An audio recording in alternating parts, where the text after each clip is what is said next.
Welcome back to Git Tales. In this episode, we'll be discussing our application's requirements. So, what service are we allowing our user to access? It's the ability to control a machine that cuts out patterns.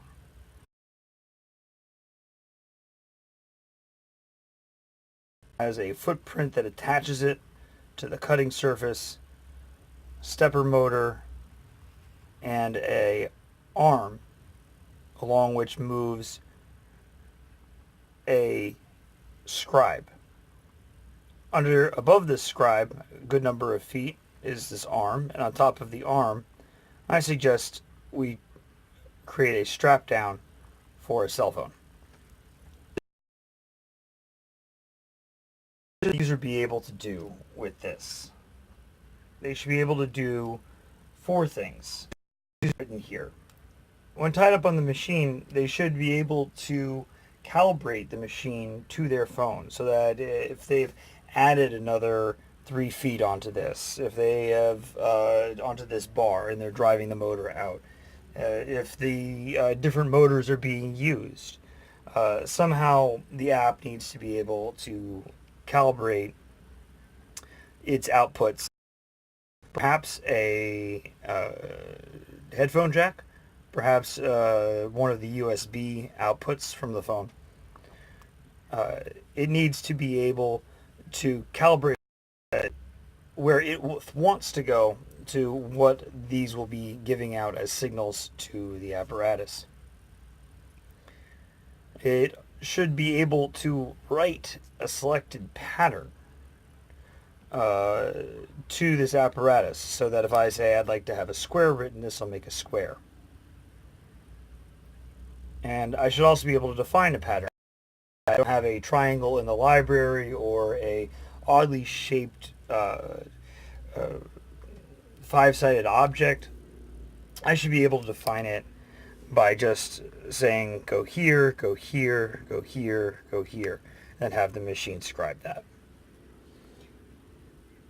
And then lastly, we should be able to that we have inside of our storage.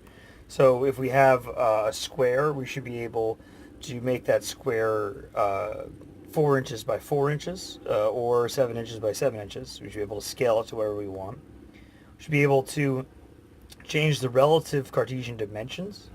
So we can make this a square into a rectangle of whichever proportions we want alongside with this scaling. We should be able to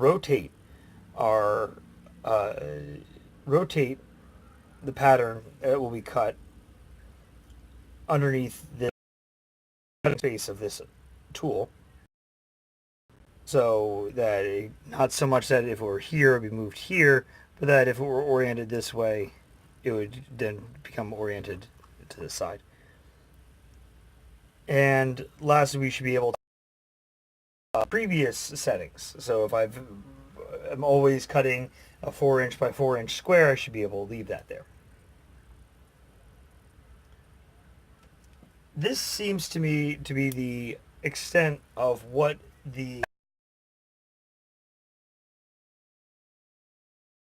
I can see already that the standard gallery user experience pattern will apply for selecting the patterns and then modifying them. Also for selecting patterns and seeing them be written. Probably the same sort of look. As a matter of fact, one could even see perhaps a similar screen between calibration and defining a pattern. And our design may be able to put this all into only 2 screens. I think that's what we'll be aiming for. However, before we get I'd like to go through our process in the next video. This has been what we will try to solve.